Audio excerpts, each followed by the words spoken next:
Muy buenas tardes a todos. Muchas gracias por concurrir en la tarde de hoy a lo que sería el sexto encuentro del Seminario de Discusión Teórica de nuestro Departamento de Estudios Internacionales. En la tarde de hoy tenemos la visita, que hacía un tiempo que no se repetía, del profesor Juan Labraga, en un tema que además es uno de sus temas preferidos y es uno de sus fuertes, pero que tiene además un detalle novedoso, me parece, ¿no? El impacto de los mega acuerdos comerciales recientes sobre el comercio de productos primarios del Mercosur. Una brevísima introducción al perfil académico de Juan. Todos lo conocemos, es profesor de la casa, pero es necesario decir que es el catedrático asociado de Comercio Internacional, es magíster en Economía Internacional y licenciado en Economía en la Universidad de la República, consultor e investigador para organismos internacionales y nacionales en temas de comercio fundamentalmente. Una carrera que tenemos el gusto de poder tener en nuestra licenciatura y que en gran medida es un pilar del trabajo que realizamos en temas como este. Una simple mención, que me gustó mucho el título, Juan, porque más allá de la segunda parte sobre el impacto sobre el comercio de los productos primarios del Mercosur, creo que para los alumnos, sobre todo, que son los que están aquí presentes, y los profesores, más todos los que nos van a ver en el YouTube, creo que esta cuestión de los mega acuerdos comerciales es relativamente novedosa y viene señalando un cambio no exactamente un cambio, pero una modificación del camino del proceso de integración comercial que me parece que seguramente tú lo vas a resaltar mejor que yo, pero es un tema que hace a una transformación importante que tendrá 3, 4 años como mucho y que debemos seguramente a lo mejor profundizar más en una instancia más docente. Yo sin más, Juan, te dejo la palabra y adelante. Bueno, muchas gracias, Javier, por la presentación. Es realmente un gusto volver a poder estar en este seminario que uno se siente en un ambiente muy confortable, muy cómodo y puede compartir e intercambiar ideas y conceptos y es verdad, en un clima así tan lindo y de gente interesada, y uno después se ve en el video y dice, eso no lo tendría que haber dicho porque queda en el video, ¿no? Pero bueno, intentaremos con segunda experiencia estar más precavidos.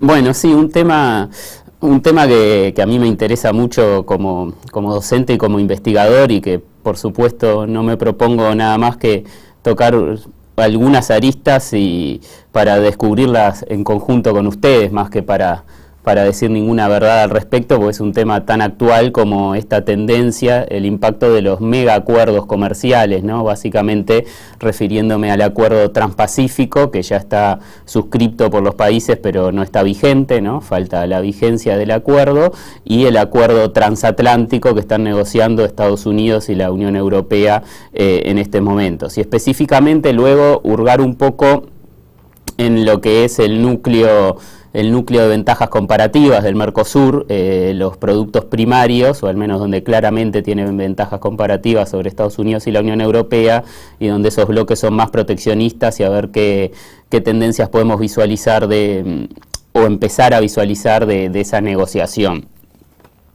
Bueno, primero la estructura voy a intentar ir lógicamente de lo general a lo particular, entonces empezaré hablando un poco del surgimiento de la tendencia a negociar este tipo de acuerdos, ¿no?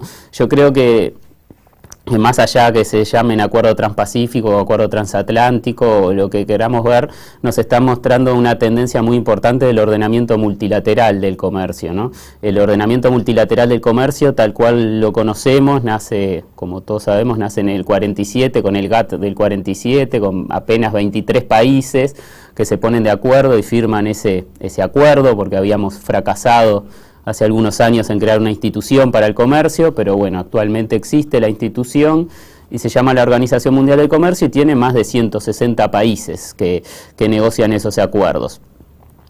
más allá que el ordenamiento se le da un voto a cada país, es lógico, como en todo organismo internacional y como en todo ámbito de la vida, que hay países más poderosos o que se escuchan con más atención que otros. Y si uno repasa la historia de las rondas de negociación y cómo se conformaban, ahora hay investigadores que exploran muy en detalle las previas de los acuerdos suscritos, es decir, quién propuso qué frase, quién propuso qué país, ¿no? Otra, etcétera. Uno llega a que básicamente las rondas de negociación eran precisamente al principio un acuerdo entre Estados Unidos y la Unión Europea y luego un acuerdo entre Estados Unidos, la Unión Europea y Japón. Era un acuerdo de 3 bloques comerciales y que si uno lo ve en la segunda mitad del siglo XX explicaban entre el 70 y el 80% del PBI mundial. Es decir, la explicación con la correlación con el PBI mundial era muy fuerte y eran los actores realmente poderosos. A medida que se fueron incorporando países a la actual Organización Mundial del Comercio y a su vez se fueron dando tendencias mundiales del crecimiento, típicamente del sudeste asiático, vemos que eso empieza a cambiar los equilibrios a la interna del organismo, ¿no? Y creo que el cambio más importante de equilibrio lo vemos en el fracaso de culminar la ronda de Doha en el 2008, ¿no? En el 2008 la ronda de Doha fracasa para culminar con un acuerdo muy poco ambicioso, pero para al menos los que somos pro-multilateralistas, era mejor cerrar con algo poco ambicioso que no cerrar, pero fracasa básicamente por la intervención de India, ¿no? India es quien se planta fuerte y recibe apoyos después de otros países en desarrollo, pero es India quien con cláusulas de salvaguardia, etcétera, se planta más fuerte. Entonces el contrapeso, podemos decir, de los que denominamos BRIC, de Brasil, Rusia, India y China, empieza a ser lo suficientemente potente para no cerrar una negociación. Y si uno ve la estructura del PBI, sobre todo después de la caída de Lehman Brothers en 2008-2009,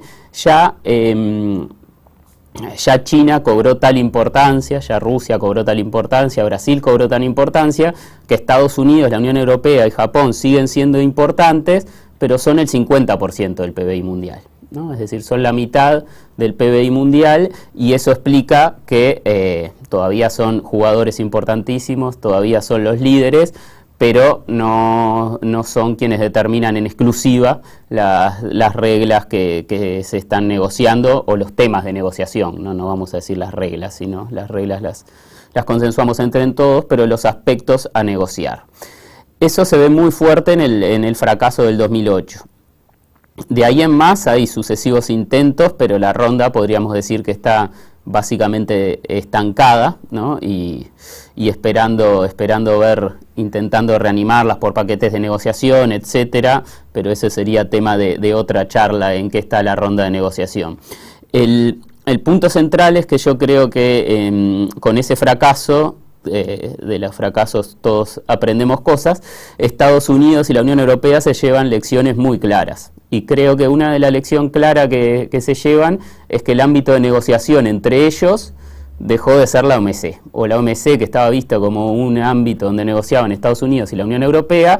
Ahora hay otros jugadores que juegan su partido.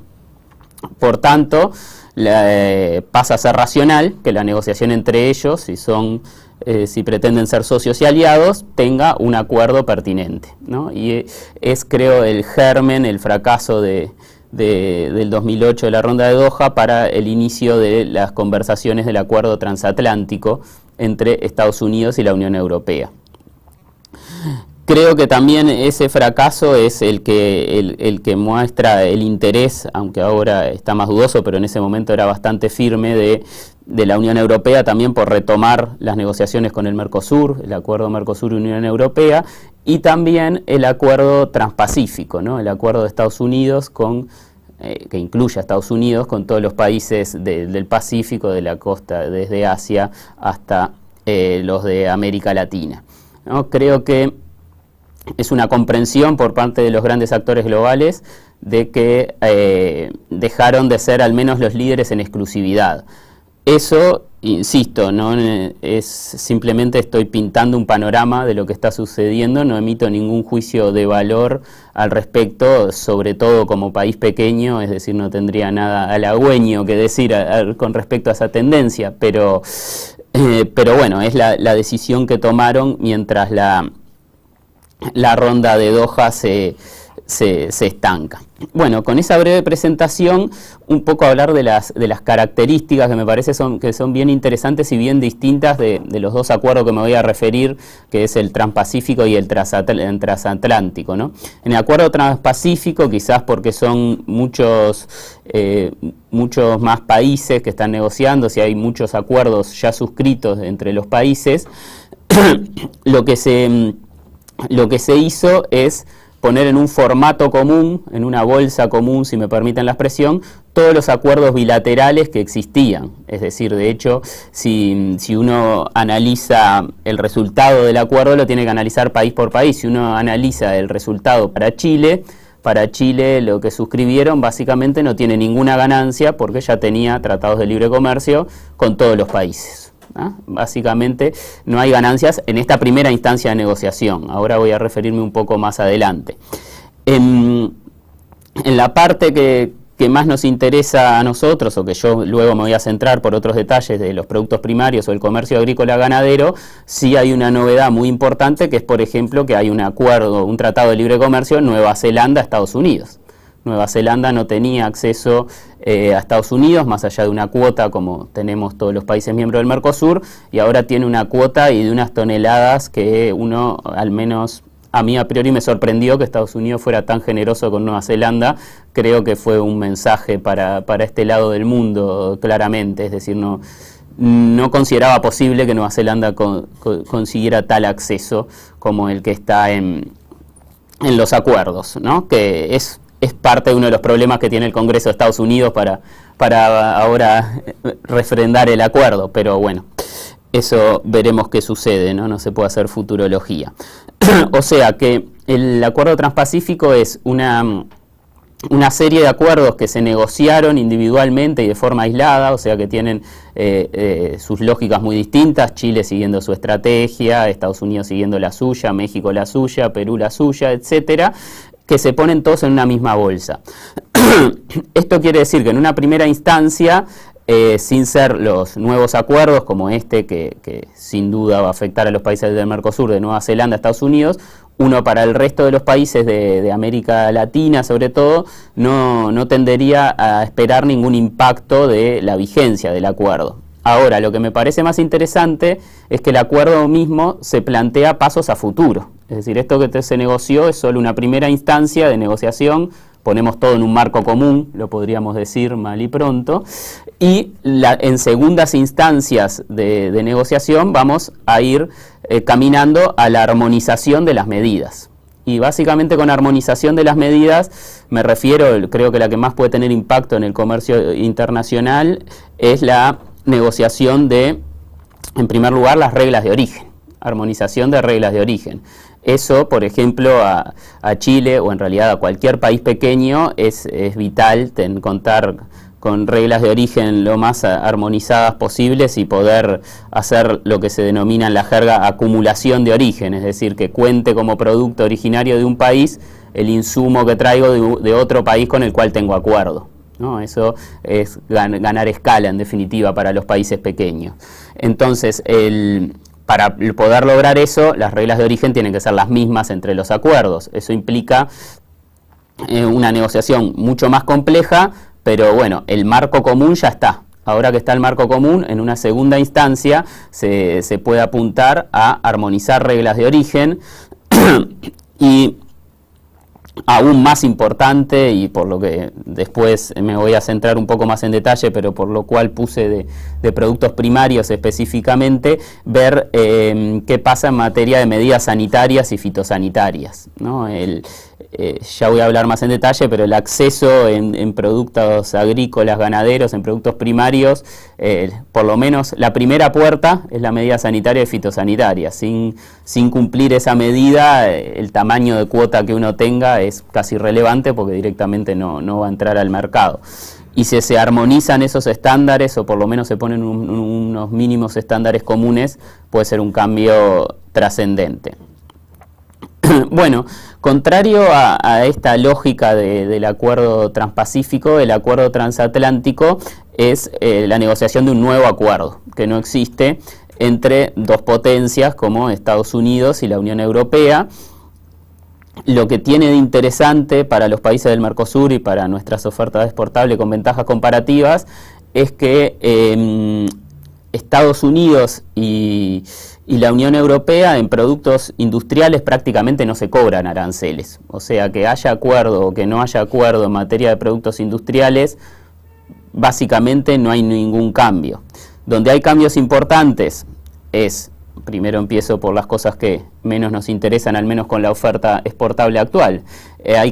Podría haber cambios importantes en materia de propiedad intelectual, vaya que sí, sector sensible para cualquier estrategia o política de desarrollo, y en la discusión de ese acuerdo más fuerte es en la parte agrícola y primaria, ¿no? En la parte agrícola y primaria son dos bloques muy proteccionistas y es donde están las discusiones más fuertes. Sobre todo, no tanto en las cuotas o tamaños de las cuotas que se otorgan entre ellos, pero sí, ahora yendo al grano, en los estándares sanitarios y medidas fitosanitarias. Y dado que son los estándares y medidas que aplican la Unión Europea y Estados Unidos, generalmente suelen ser los que vía la Organización Mundial de Sanidad Animal se generalizan y suelen ser aplicables para todos los países del mundo después, ¿no? Entonces, ahí hay cuestiones muy importantes de la negociación, mucho más allá del acceso que están negociando, y ya me voy a centrar un poco en ello. Bueno, una pequeña disquisición, si quieren, es decir, los economistas lo que tratan de hacer cuando le dicen, bueno, ¿cuál va a ser el impacto de estos acuerdos? Es hacer unos modelos de equilibrio general computable, poner bastantes ecuaciones a jugar y bajar la barrera arancelaria a cero, si quieren, entre los mercados que suscriben el acuerdo y dejar la barrera entre los que están afuera. Y eso, más allá de la sofisticación y de lo divertido que puede ser, a mí me divierte mucho hacerlo, pero cada uno tiene sus diversiones perversas, siempre le va a dar que los que lo firman ganan y los que están afuera pierden, y no hay mucho más complicación que esa, más allá de la complejidad de la ecuación, ¿no? Lo que yo quiero introducir, no tengo absolutamente nada en contra de esos modelos, ya digo, me gustan mucho, es que para analizar la realidad uno tiene que ser más cuidadoso o sumamente cuidadoso en cuál es la restricción relevante, es decir, cuál es la restricción que está activa para el país. La restricción que está activa me refiero a valga la redundancia, la restricción que me está restringiendo. Yo no estoy accediendo o estoy dejando de acceder al mercado por una medida. Es verdad que en el mundo real, cuando uno analiza un país, pongamos que algún país del Mercosur tiene cuota en Estados Unidos, tiene un arancel intracuota, tiene el tamaño de la cuota, tiene un arancel extracuota y tiene unos estándares sanitarios que cumplir. El tema es cuál es la restricción que efectivamente lo está dejando afuera, ¿no? Muchas veces en estos modelos lo que yo cuestiono es que se analiza una ampliación de la cuota. Pero bueno, hay que ver si uno está cumpliendo con la cuota, o sea, tiene todos los pasos previos, autorizaciones sanitarias, fitosanitarias autorizadas, y entonces ahí sí, efectivamente, la restricción es la cuota. Pero si no, la cuota puede ser un problema en el futuro, pero en el presente hay que hacer muchos trámites y muchas autorizaciones para negociar. Bueno, ¿cómo se pueden mejorar estos modelos para analizar un impacto más o menos real? Bueno, ver la utilización efectiva que se hace de las condiciones de acceso actuales. Es decir, uno tendría que ver de las 20.000 toneladas que tiene disponible Uruguay de carne de alta calidad en Estados Unidos, cuánta cuota se está utilizando, ¿no? Si uno ve que más o menos se utiliza la totalidad de la cuota, dice sí, la restricción activa para Uruguay es la cuota, efectivamente, no son los requisitos sanitarios previos. Y ahí el resultado del modelo cobra sentido a decir qué pasaría con una ampliación de la cuota. Bueno, ¿por qué esta disquisición? Bueno, porque si uno ve, analiza o corre estos modelos, como en el documento que circuló, ustedes lo pueden ver, el documento que les circulé para la charla es un análisis de un modelo de equilibrio general del acuerdo transatlántico, sobre los efectos sobre Estados Unidos y la Unión Europea. Y bueno, y lo que hacen es básicamente un aumento de las cuotas, una eliminación de las cuotas.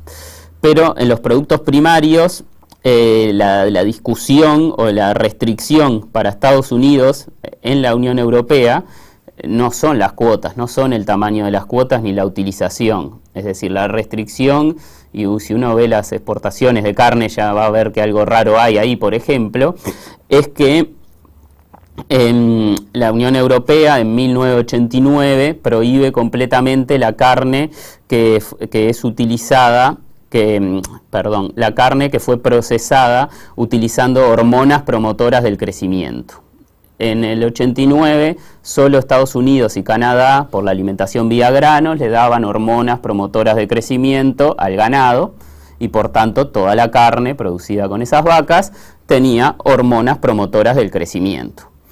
Entonces, hay una cuota que tiene Estados Unidos establecida actualmente y que no la utiliza básicamente, pero no la utiliza no porque el tamaño de la cuota o por los contenedores, etcétera, no la utiliza por esta medida sanitaria que es muy difícil de cumplir para Estados Unidos. Si uno quiere hacer un raconto, es un poco de historiador, pero uno aprende mucho y es muy entretenido. Esta es una controversia clásica en el GATT y ahora en la OMC entre Estados Unidos y Europa, el caso de las hormonas, ¿no? Y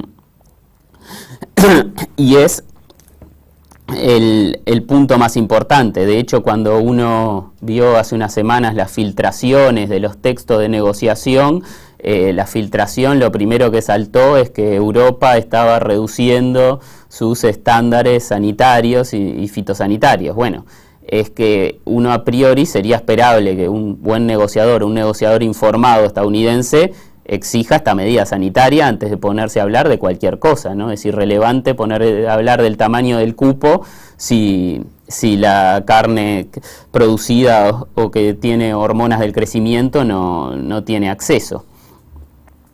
Y por el lado europeo, uno tiende a ver también que fue una filtración bastante amigable para el lado europeo, ¿no? O por lo menos le da insumos al negociador europeo a decir, este es un punto muy sensible para nosotros, mirá que es una línea roja, no me voy a poder mover.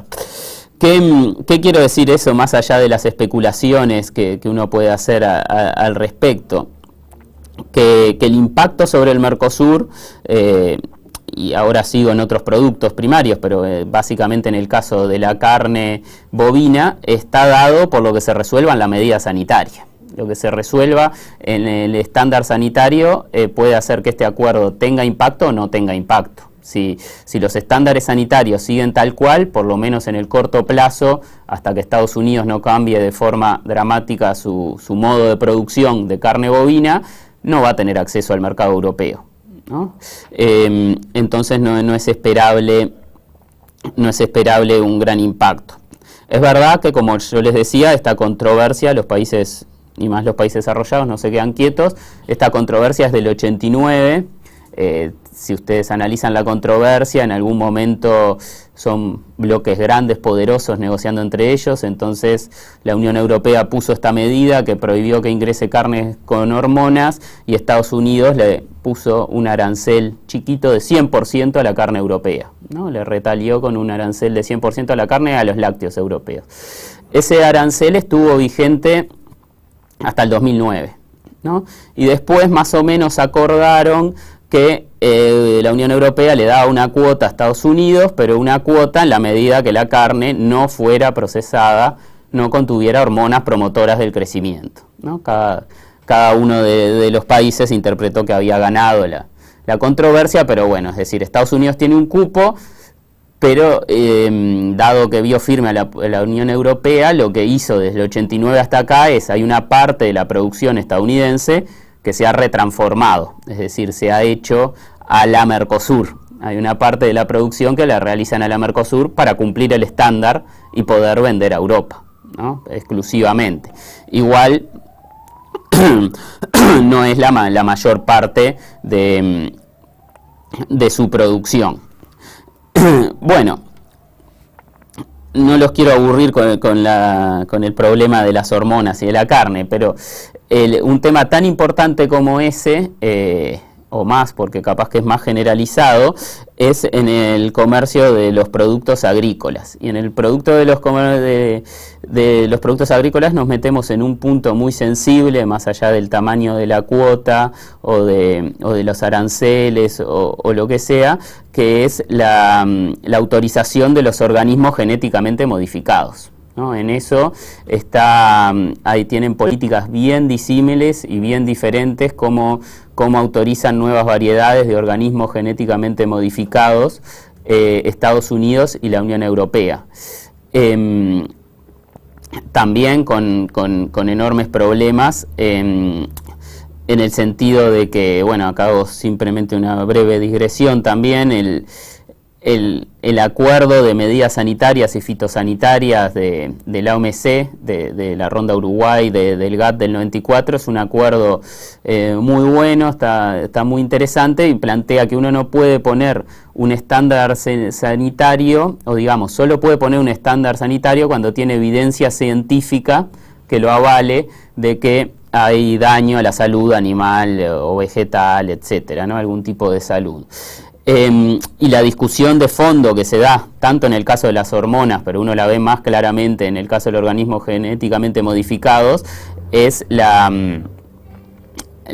discusión de la evidencia científica entre Estados Unidos y la Unión Europea, ¿no? Es decir, la Unión Europea dice que tiene evidencia científica sobre el efecto de la salud humana y animal, y Estados Unidos dice que esa evidencia científica no es concluyente o que no están aislados todos los factores que tienen que estar aislados para considerarla.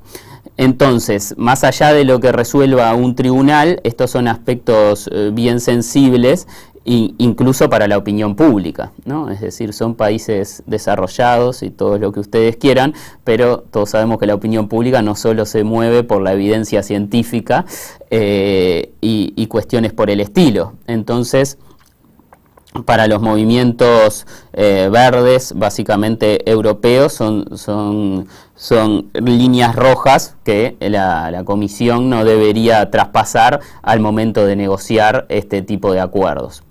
¿Qué quiero decir? Estos son simplemente dos ejemplos ilustrativos y donde está el núcleo duro de las exportaciones del Mercosur, ¿no? a estos países. Bueno, que en la resolución hay dos cuestiones importantes con estos acuerdos. Primero, en la resolución de estos temas van a estar los estándares del futuro. Nos gusten o no, los estándares que vamos a tener que cumplir para venderles a ellos van a estar en cómo resuelvan esto. Si no lo resuelven, tendremos el estándar de Estados Unidos y el estándar de Europa, y uno tendrá que cumplir ambos para venderle a cada uno el suyo. Pero si lo resuelven y exigen algún análisis clínico nuevo o alguna solución de medio punto, va a haber algún requisito extra que va a aparecer para venderle por lo menos la carne de alta calidad que le vendemos los productos de los países del Mercosur actualmente. Y lo más importante, creo que para el futuro y para todo el desarrollo biotecnológico, etcétera, etcétera, es la decisión sobre los organismos genéticamente modificados, ¿no? Ese es un punto crucial. Es verdad que los países acá no solo tienen a las sociedades civiles atrás, sino tienen a grandes laboratorios y grandes corporaciones presionando por su visión del asunto, y eso no se va a resolver livianamente en una negociación a puertas cerradas entre entre los países. Bueno, eso por un lado, es decir, lo que se decida puede tener más o mayor impacto, menos o mayor impacto, digamos, con estas decisiones, más allá que uno piense, o yo tienda a pensar que son temas muy sensibles que no creo que lleguen a acuerdo, entonces uno diría el impacto no debería ser tan grande.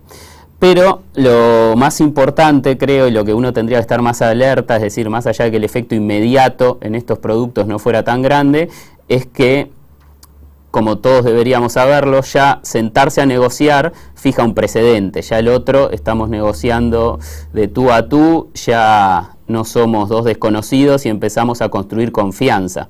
Lo que implica que probablemente, no sé si en carnes y en granos, porque son dos sectores muy sensibles, pero sí que haya estándares sanitarios que empiecen a construirse en conjunto.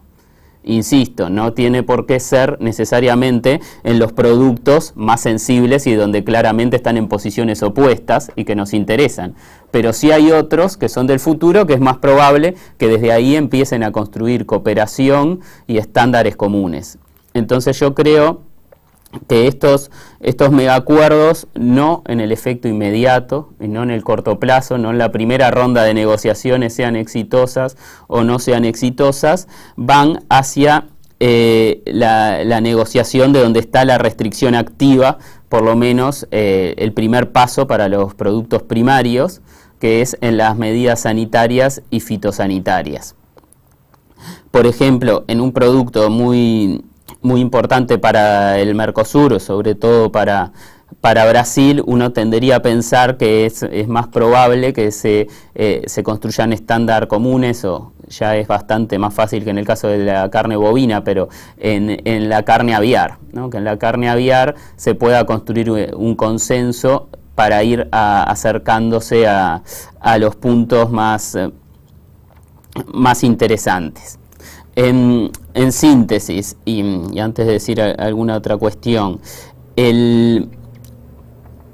creo que a veces los economistas, incluso que analizamos y que usamos estos modelos de equilibrio general, pecamos un poco de mercantilismo en el sentido de ver el impacto que claro, está bien, es lo que vende y es lo que quiere la opinión pública, decir cuánto me van a aumentar las exportaciones, cuánto van a aumentar las importaciones, pero muchas veces en un análisis de largo plazo que el aumento quizás está por trabajar sobre la restricción activa y sobre cómo van a cambiar las relaciones de poder en el mundo si se suscriben estos acuerdos. Insisto, yo no me estoy metiendo para nada en algo que hay muchísimos, yo no sé nada al respecto, de que hay muchos expertos incluso acá en la materia sobre las negociaciones internacionales políticas y otras cuestiones, ¿no? Sino simplemente en discutir de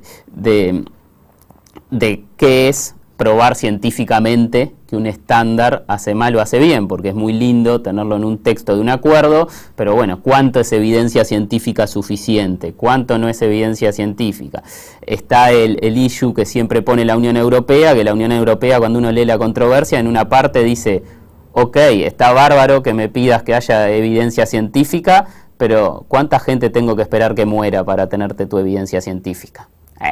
Me dirán, es un argumento muy de boliche, pero hay que contestarlo también, ¿no? Es decir, no es tan fácil darle respuesta a ese argumento. Así que yo creo que de estos acuerdos